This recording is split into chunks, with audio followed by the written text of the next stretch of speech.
Welcome to Make Shit Happen. This is episode number 16. We are with Crystal Sarmiento today.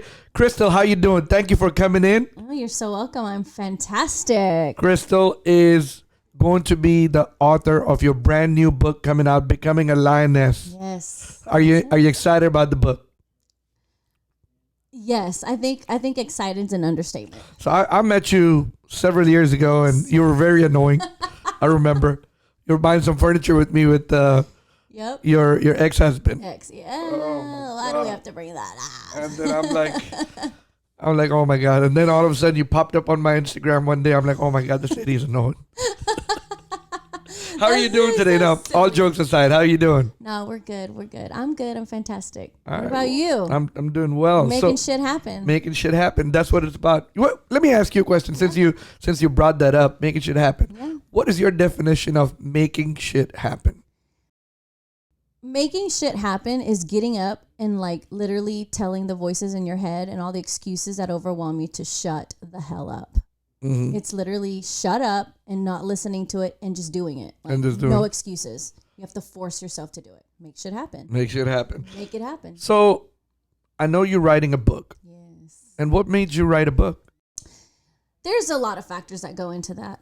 I think the biggest thing for me is the fact that just being in corporate America for 20 years, 1, 2, raising children, 3, the lessons that I learned. Obviously, I felt like people that I come in contact with, especially in church, because obviously I helped forever for about 13 years. Whenever these stories would come up in lessons, constantly I was hearing, you need to write a book. It's been about 12 years since somebody sowed that seed in my heart, and I didn't do anything. I didn't make shit happen. I just sat on it. And eventually it came to a day where I was like, that's it. No more excuses, no more fear, right? You got to overcome the fear and just do it. You know, writing a book can be a very daunting task. I mean, people have been telling me for 5 years, you should write a book, you should write a book. And I'm like, I don't even know what the hell am I going to write about.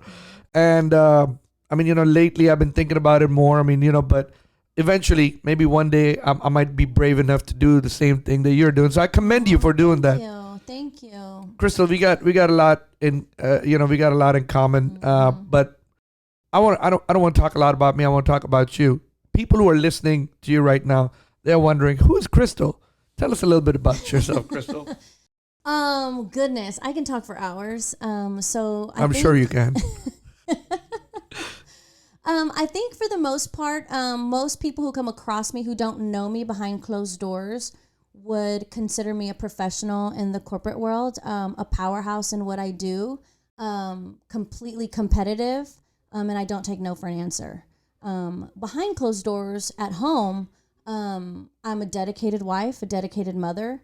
I love God, Jesus. I specifically commend that to being to the core of who I am. And I'm just another woman who is not afraid to tell her story. All right. So I know you grew up with your dad. You had told me a little bit about you. So, your dad was, your dad raised you. Tell us about your early life, if and about your dad. And I know you said your dad is your hero. Yeah. I think the definition of hero changes as you evolve and grow into your own womanhood, and as you grow into yourself and you learn who you are, and we identify who we are. I think that as a child, number one, being a girl, females tend to always look up to their fathers for whatever reason, whether he's in the home or out of the home, and we choose to identify who we are based on that, and we kind of imprint our identity based on that. But yeah, my dad, I credit him and my mom a lot, but my dad, it's not your common story. He was a single father, immigrant, Mexican, from Mexico. Obviously, I said Mexican. He really taught me what the foundation of hard work and no excuses is. He came from Mexico, very young age. He had lost his mother over there, and he was educated, if you will, and came here and did what the stereotypical Hispanics are known for. He started a landscaping company. I don't know how long it's been. It's been well over 30, 40 years ago. But one of the things that I admire him is his work ethic. I mean, my dad, to this day, he's in his early 60s. He gets up rain or shine. He goes out there and he makes it happen, like literally. Some of the best memories I have growing up are those one-on-one moments I had with my dad, where my friends would ask me like, oh, wow, your dad comes to, pick you up from school or drop you off, or, some of those things that they didn't have. But at the same time, it was a resounding message that, my mom wasn't there either for that period of time, obviously. But he was phenomenal. I mean, you've got to give the man credit for being a single Mexican immigrant father with English a barrier to raise, a little girl who, for the most part, doesn't look like your typical Mexican, So we would get questions. So let me ask you, your dad is your only child? No, I have another brother. Uh-huh. And he and I both have the same parents, my mom and my dad. Uh-huh. And then I have another brother that my mom had out of her second marriage. So you did not grow up with your mom? No, I didn't. Okay. I did not. No, okay, unfortunately. So your dad raised you. My dad took the reins. And that's not to hold my mom to like indict her for that. I think that, and a lot of this is in the book. Is growing up as a little girl in the southwest side of Houston, I went to a predominantly mixed racial, ethnicity school, if that's even proper to say. It was, 30% Hispanics. It was about 50% white, Indian, Asian. It was super diverse. I loved it. But I would get asked a lot of questions like, where's your mom? Where's your mom? All that kind of stuff. And I think that for the most part, she was always around. She was a phone call away. But the traditional setup was my father had custody of me. Okay. And it wasn't so like in the house when you went home, it was your dad. Your mom wasn't there. That must have been a little hard. Of course. It was hard. It was. And it's hard because it's in a child's DNA to crave nurturing and to crave affection from a mother and from a father. And, I think that part of our coping skills is you don't really focus on what you don't have when you're a child. It's not until you're an adult where, for instance, I found myself, making breakfast or doing those type of things for my own children where I was like, wow, I really reflected back and was like, I really missed out on some of these things, How old is your oldest child? My oldest is 21. How old are you? You would ask me that, Sam? You should never ask a woman her age, huh? I don't care. You look like 34, 35. How old are you? Thank you. Thank you so much. I'm 38. 38. Yeah. Okay. Oh, so you had a child at an early age. I did. I was a teen mom. Teen mom. That had a whole bunch of obstacles. And so now with the Mexican dad who was raising you, how did he take that? I think tell us walk us back into memory lane. Oh Tell my us a little God, bit. you want to go way back to the days. Yes. So here's the deal. So my dad, let's get comfortable because this is we're about to pull back some layers of the onion here. Uh-huh. My dad was a traditional hardcore Catholic. I give him a lot of props because taking on the load of raising a little girl in the U.S. against everything he was raised with, without the the stability of a wife and all the challenges that come with it, he did the very best he could. Obviously, I look back and I'm upset about certain things, like, oh, I wish things would have gone this way or the other, and I could have been given proper tools maybe so that I wouldn't have made bad choices. Ultimately, it comes down to me making bad choices, right? I can't put that on anybody. I can't. Yes, I did have a child when I was in high school, and I faced a choice, and I, with the love and support of both my mother, my biological mother, and my stepmother, both came around me and helped me to make a good choice for me in that moment.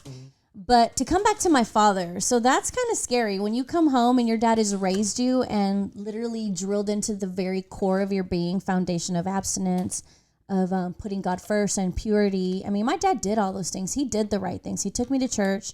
He raised me the very best way he could. Uh-huh. And so when I made a stupid choice, right, in the moment, I had to face the consequences of that. And so my dad... he was not happy. You can imagine. So is that in your book? It is. It There's is. a lot in the book about that So specific book is a lot story. about your life story.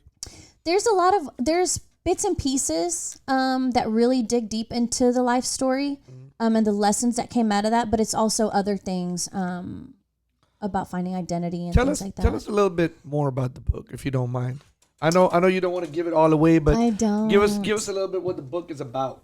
So I think one of the messages that I'm super proud to share in the book is how to make shit happen.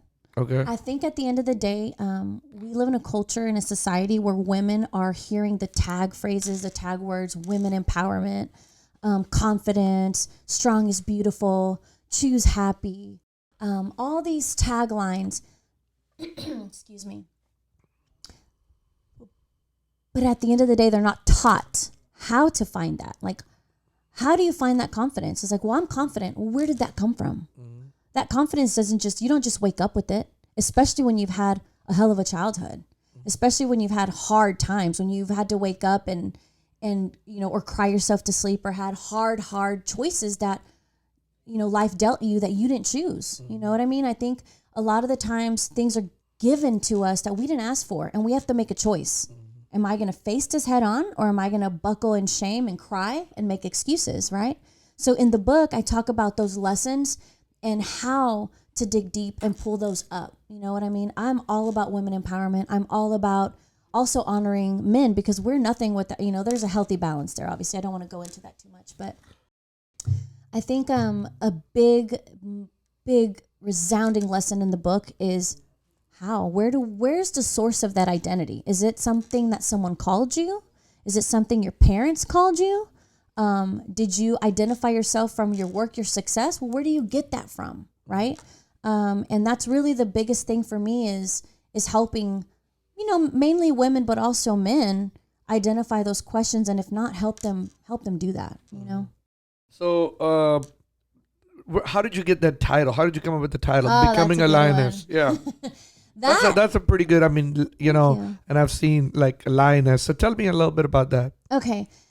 So the lioness, that has been in the making for about 8 years, 8 or 9 years. I started hashtagging that. I think it was Abby's 7. So I want to say 8 or 9 years ago. Everybody knows my maiden last name is De Leon, which means of the lion in Spanish. Right. That's one of the reasons. Another reason is just growing up, I always seen the image of a lion being powerful and majestic, and a lot of big corporations, MGM Grand, all these others, they use a lion, right? And it all ties back to identity. Where do we seek that identity? A lot of the times it's things that people call you, either your name or something, right? And so at the end of the day, I began to identify with De Leon. And it wasn't until I did the soul searching where I tried to find that deep down inside, where I began to say, you know what? God put that in my name, so I need to find that and unleash the lioness. And not a lion, but a lioness, because there's power in knowing who you are and where you stand. And there's power in knowing the difference between a lion and a lioness. And I read a book, I want to say it was in 2011, by Lisa Bevere. It's called Lioness Arise. So that title was quick. It quickened my soul. Let me read this book.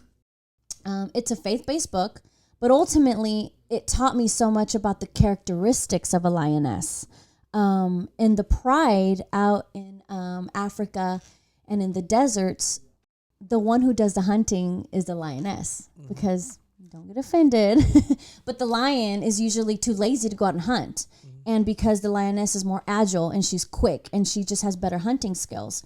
And while she's out doing her hunting, the lion is back protecting the pride.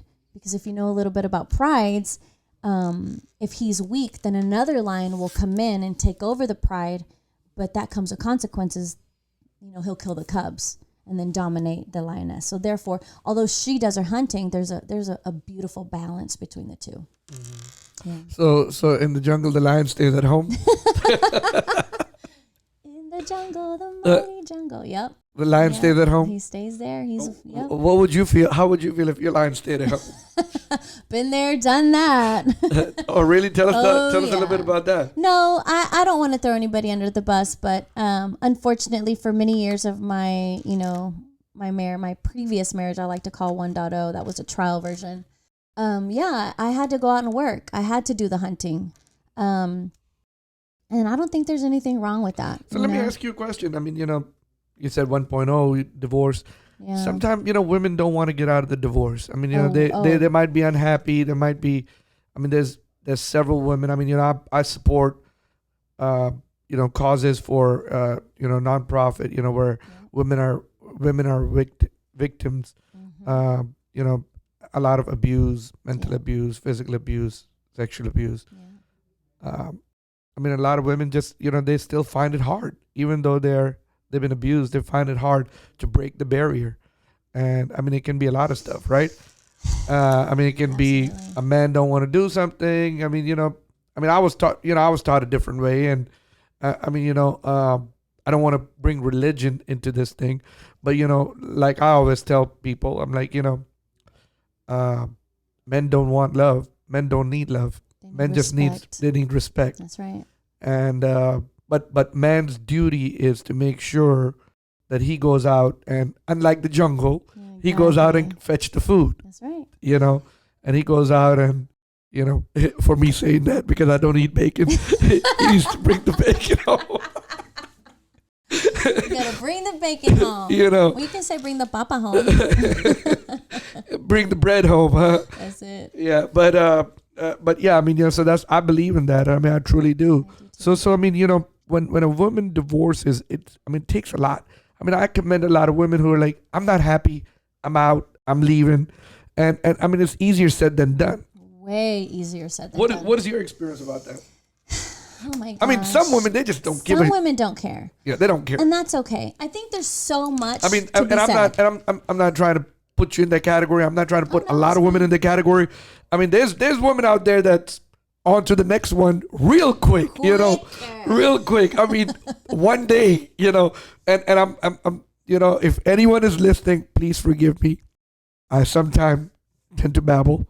I'm not talking about you, but yeah, I mean, for a good woman, especially when you have kids, you have a house, you have a family, it's just so hard to, get those chains out and move on. So tell me a little bit about that. So, when you're from any type of ethnic culture, like a Hispanic home, we are raised, yes, religion-wise, right? That's the foundation of our culture. Whether or not it's taboo to say it, I'm not afraid to say it. In this day and age, people are too afraid to speak about, what their beliefs are and why they are who they are, okay? For me, that was my goal. That was my ultimate dream, right? Which was what bounded me to stay in a unhealthy marriage. I mean, ultimately, it was the fact that I was going to do whatever it took to make that work. Why? Because in our culture, you don't get divorced. You get married once. And not only that, but I had suffered living in a single parent household. But then when my father remarried to my most amazing stepmother, I got to see what a healthy marriage looked like. So I was determined, I'm going to make it happen. There was abuse, physical, mental, verbal. And a lot of the reasons I didn't leave that was fear-based. I mean, it was fear. It was, what's the family going to think? Are my kids going to be able to survive in a single-parent household? Making money was never an issue because I'm a hustler. Whatever it takes, I'm going to get out there and I'm going to make it happen regardless. It was more of, the fear of being a single mom, having to face the world alone and then having to go to my father and my mother and say, I'm getting a divorce. Like, that word sometimes shakes people's core with like massive fear. Why? Because we don't want to spread out and break ties with what we once had this big dream. When we get married, as number one is women, right? It's a dream that we're getting married for.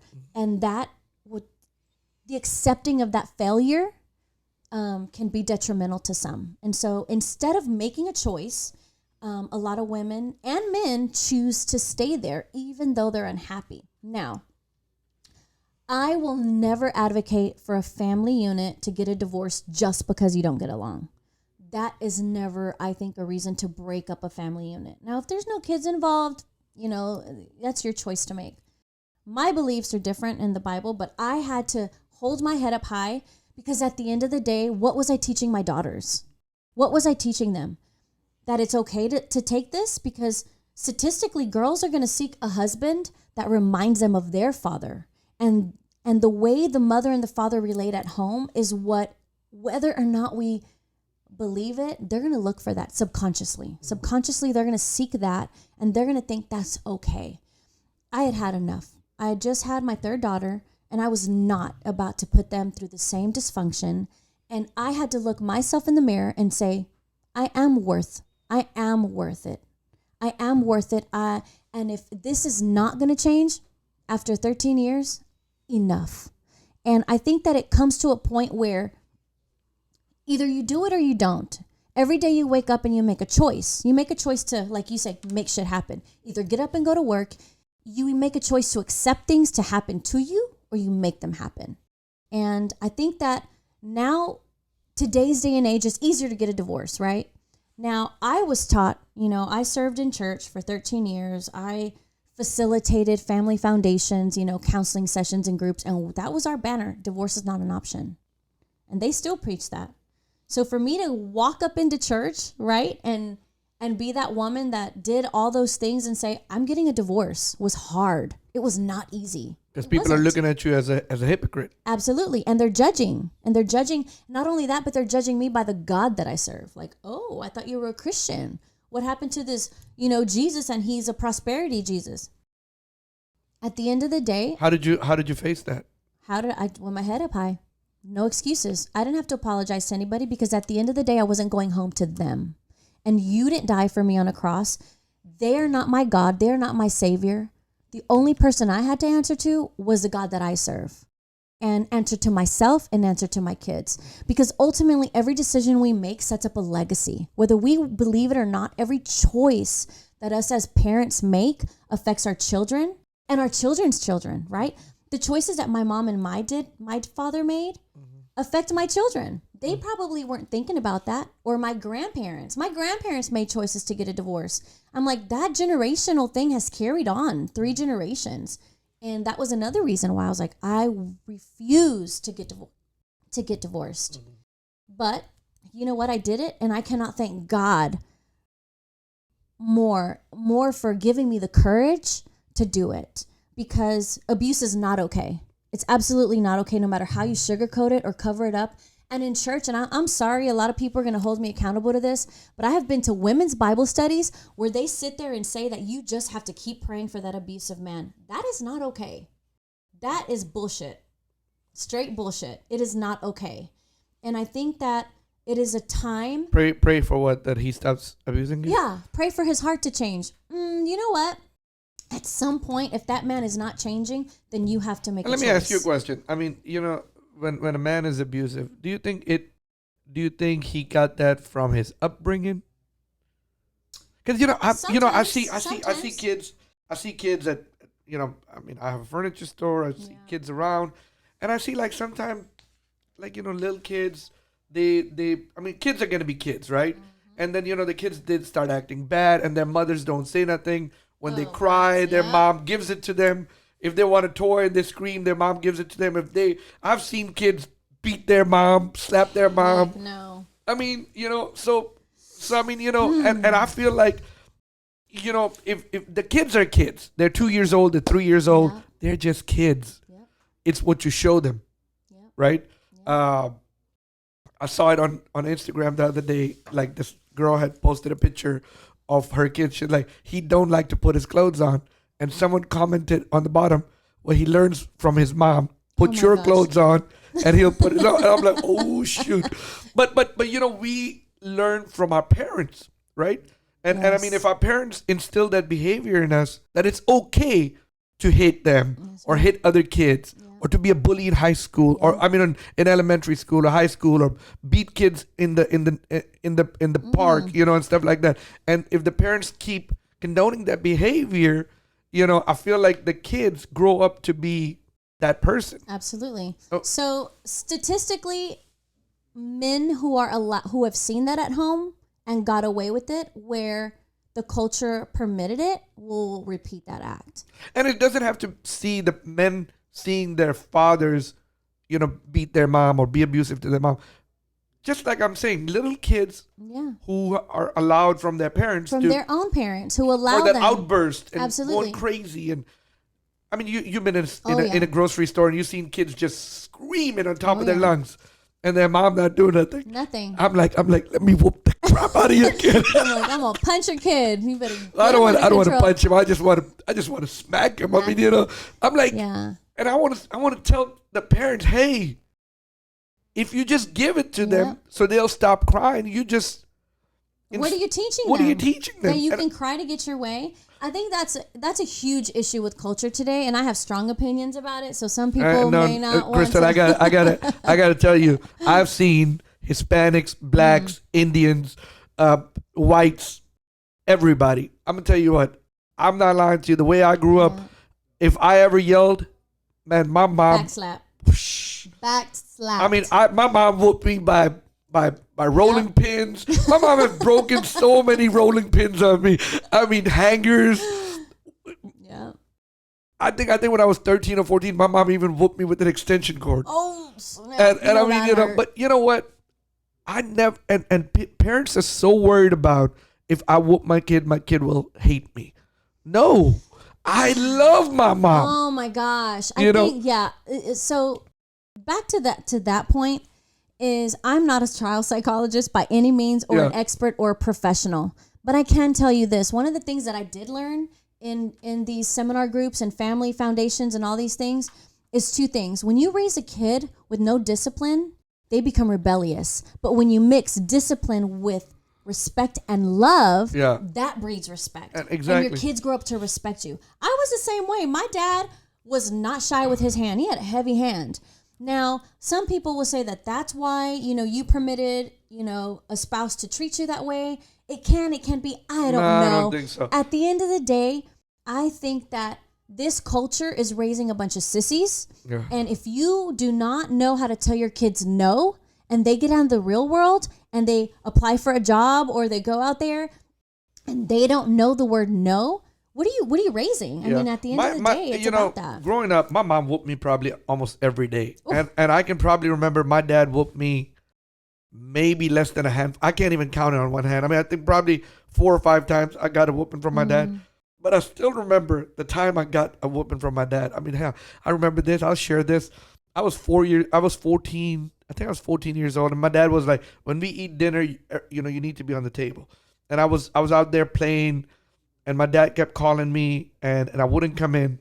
And when I came in, and finally he came in and screamed, and I went out inside the house, and he whooped me so bad, I pissed all over my pants. Sam. I was 14 years old, and I'm not embarrassed to say that, but you know what? Did you learn your lesson? Let me tell you what. I was there on table every night, but I never stopped loving my dad for that. That's the thing is that there's studies that show that kids who are raised in the most dysfunctional families still love their parents. Yeah. It's an innate quality that God put in us, period. Yeah. It's just that animal instinct in us that we'll always attract towards our parents. It is what it is. And enough of there. I always talk about, someone asked me the other day, hey, what do you think about self-doubt? And I told him, I'm like, it's just, I'll tell you what I said. Okay. But, do you ever battle with self-doubt? All the time. So what do you do about it? All the time. You want to do something and you doubt yourself. What do you do? So it's not as easy as, boom, here's an answer.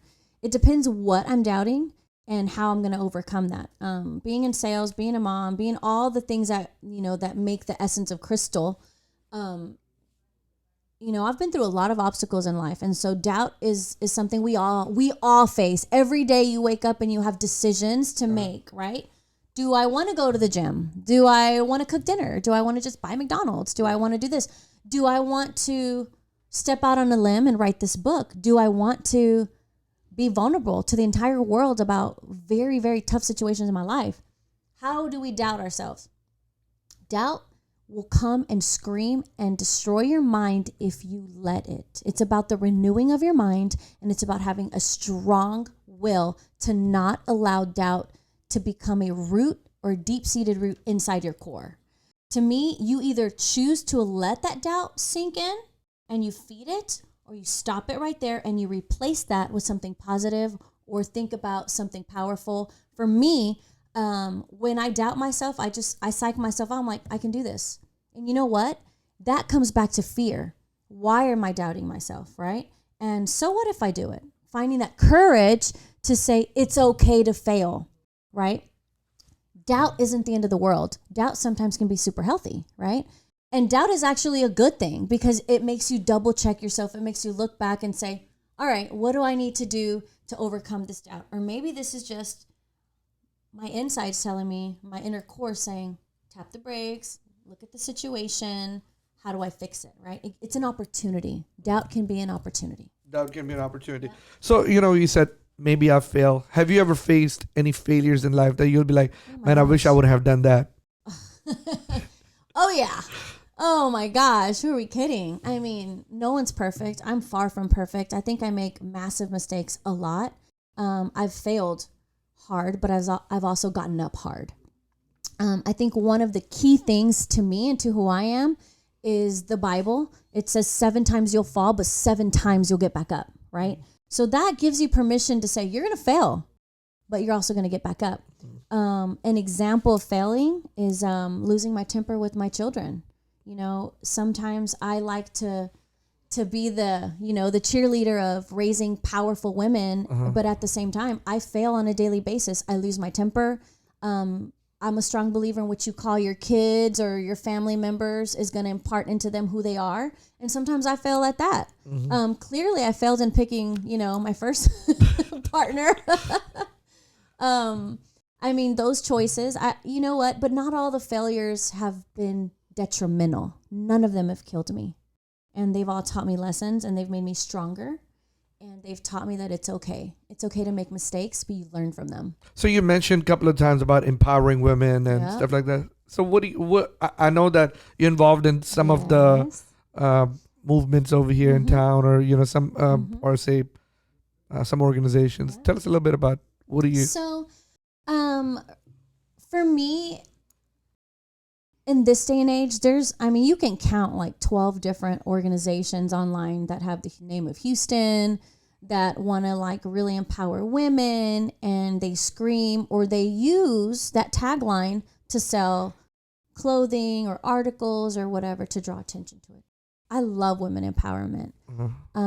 But by no means does that mean that we bash men, right? Again, there's a healthy balance. Women empowerment to me is giving women the opportunity to find that lioness inside of them, to reach for the stars, to be able to,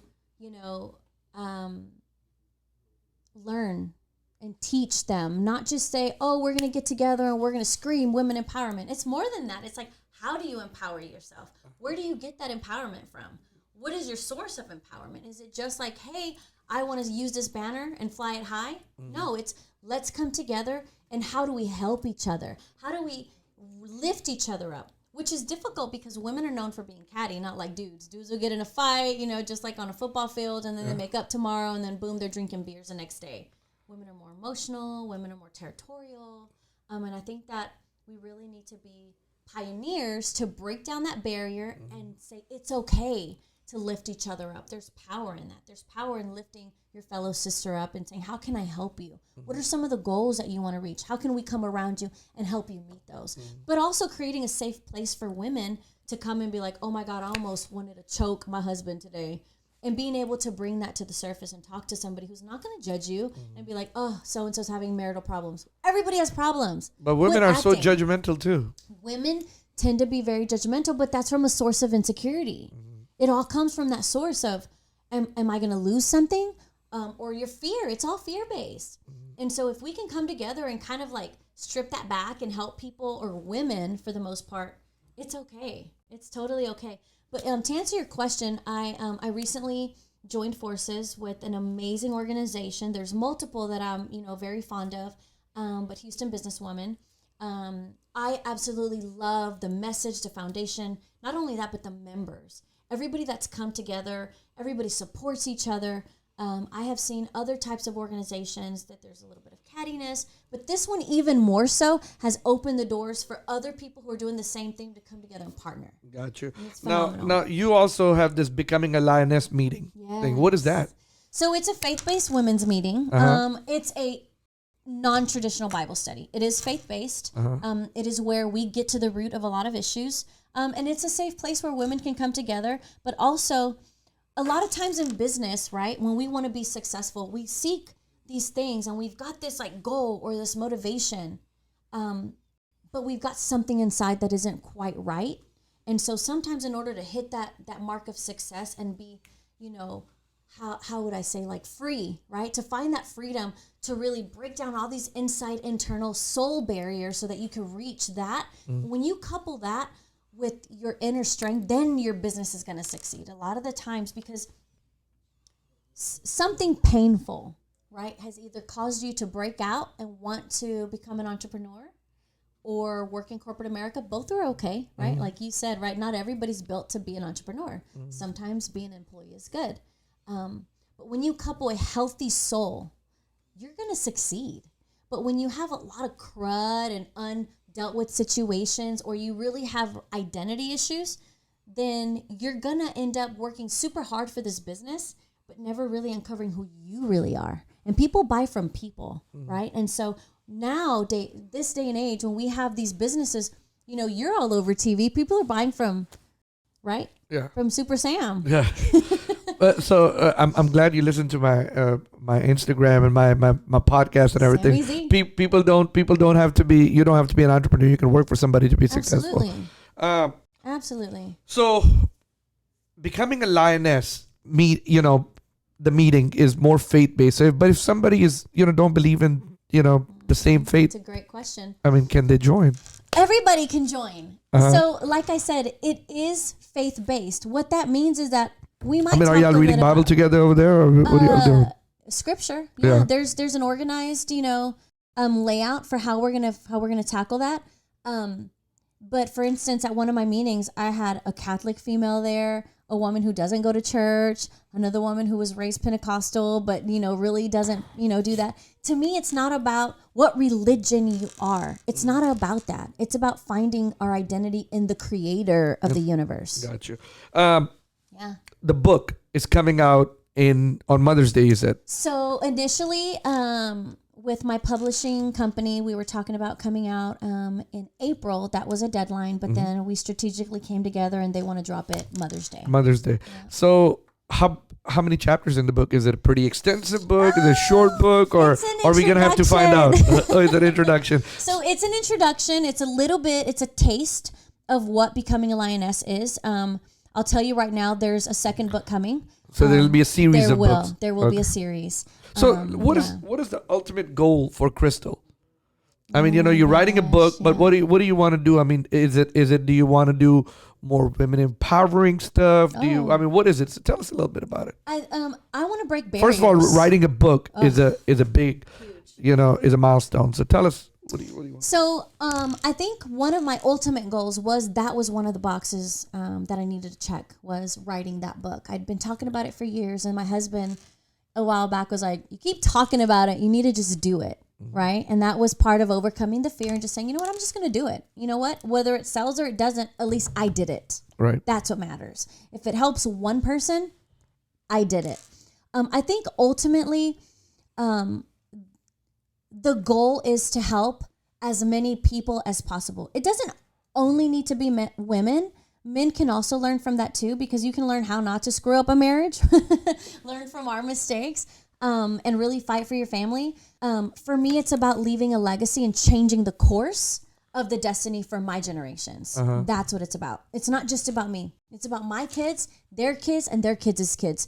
Because whether we like to accept it or not, our grandkids are going to look back and be like, wow, my grandmother did this and my grandfather did that. And they will attach their source of identity to things that their ancestors did, just like we do. Like this whole ancestry thing. You see these commercials and people are like, oh, my grandfather was a pilot at 17. Oh, I've got that spark in me. Yeah, but he probably also... Ancestry.com. Yes.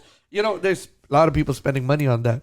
I did it. So before we end this interview, and I appreciate you coming, we always talk about, and you've heard, I'm sure you've listened to, I don't know if you've listened to a podcast before, but we talk about, if everything was to end today and there was nothing left, but you want to leave a message for your future generation, for the world out there, 3 things that you would, it can be from your experience, it can be something, how to live life, it can be by anything.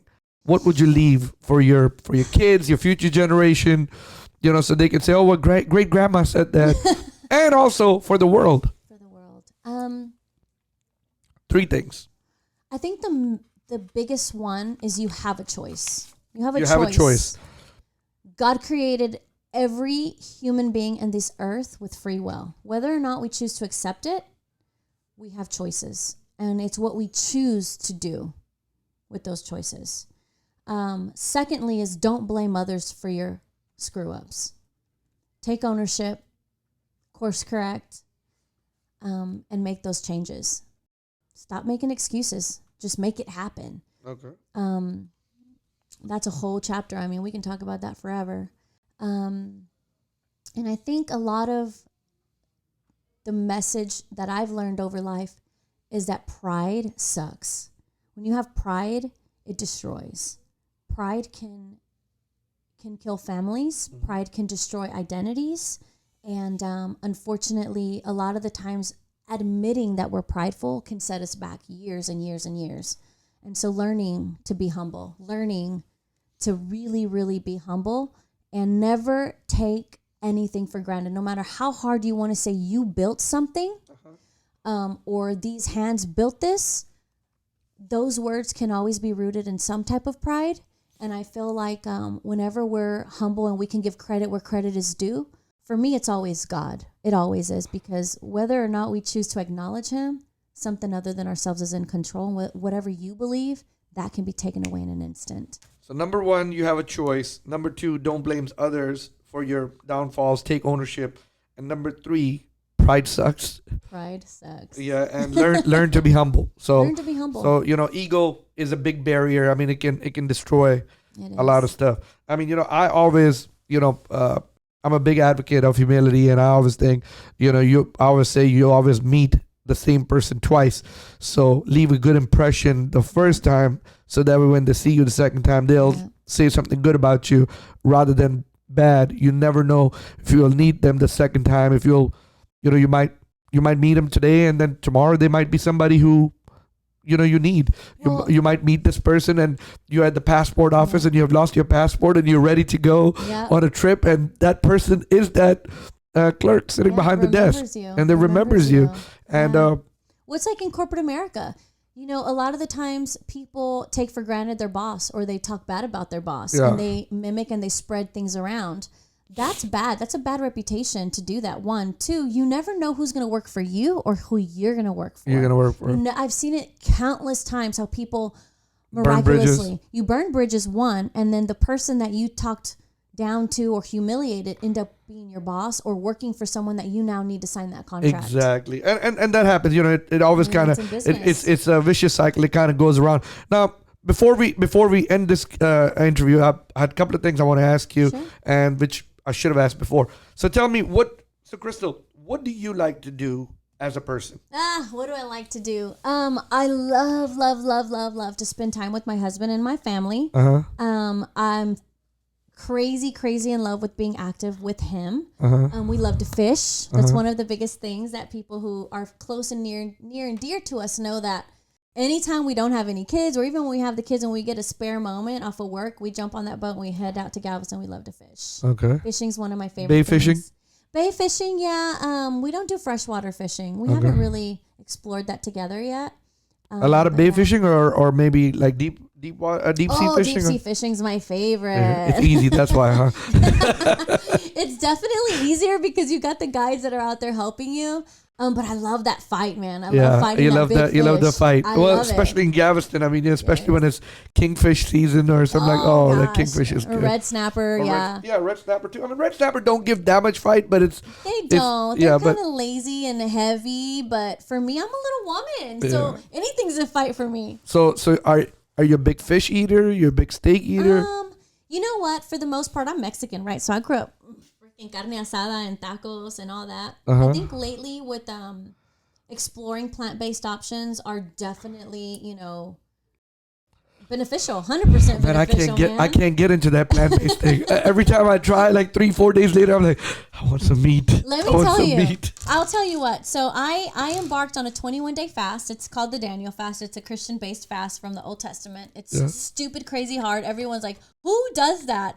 So it was 21 days of strict vegan eating. And not just vegan. It was like no yeast, no processed food, no sugar, no refined sugar. It was so hard. I mean, my kids, everyone's like, you're crazy. But I'll tell you what.